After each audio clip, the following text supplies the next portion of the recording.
It'll be heaven. It'll be like, it's a good question. And how can we ask a question like that without using the word like? And it will be more unlike anything we know. That's for sure. But it'll also be like everything good and everything beautiful and everything true that we've ever experienced, that we've ever imagined, that we can ever desire. And it's not for us to sort of, try to put limits on what it's going to be like, but it is for us to say, whatever it's going to be like, it's going to be better than I can hope, dream, or imagine. Not only for myself, but especially for everybody, everyone else. And this communion with everyone, communion with God, yeah, it's going to be pretty good. Life in eternity would be, heaven, is union with God, is union with perfect love and joy and peace and fulfillment. So basically how I see it is being the happiest that I've ever been times a billion and lasting forever, because you get to be united with God. We're as Christians believing that God became man. That as Saint Athanasius, the immortal one, the undying one, that's his name, Athanasius. He said in Greek, autos karen anthropesin hinahemis theopoietomen. For he was made into a man in order that man might be made God. That's the reality of the incarnation. Here on earth, we as Christians have that as our focal point and foundation. So already we are, you could say, the fuses are blowing in what has happened in Jesus Christ, in his person. And by calling me to follow him, to deny myself and follow him and enter into his life and to follow into his way, that horizon that goes beyond death is endless. And the mystery is beyond all our imaginings. It's a very beautiful thing to look forward to.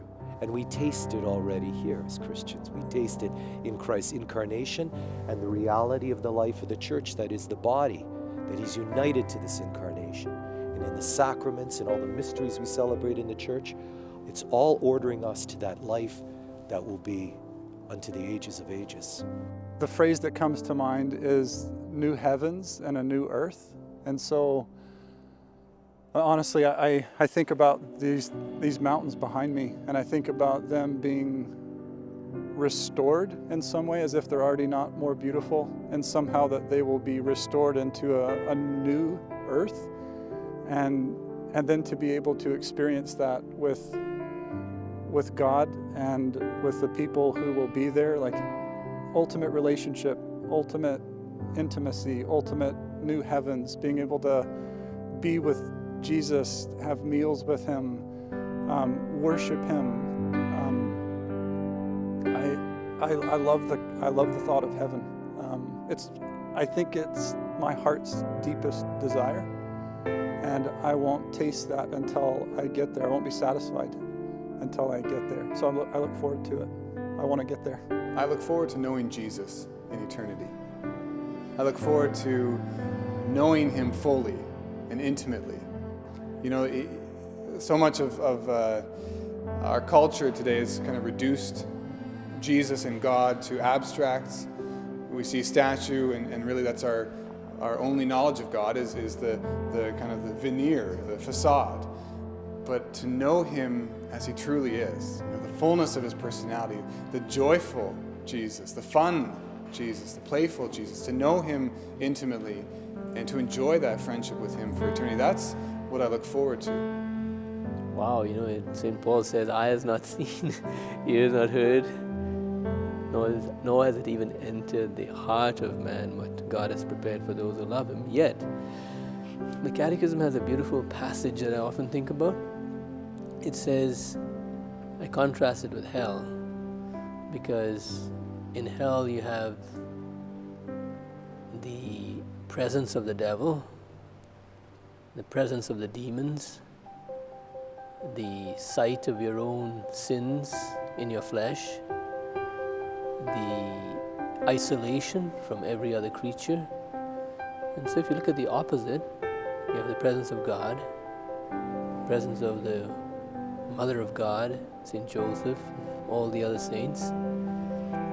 You're aware of the glory of God in your own body, the bodies of others. You see the mystery of Christ completely radiant in others. And at the same time, you're aware of this interpersonal communion with every one of these citizens of heaven, which is just unbelievable. I call it the sort of interpenetration of our own personalities with each other, which is really love. Love is to do with union. So we're with union with God, and we're union with each other in a way that's just eyes not seen, ears not heard. It's a wonderful gift, an incredible gift.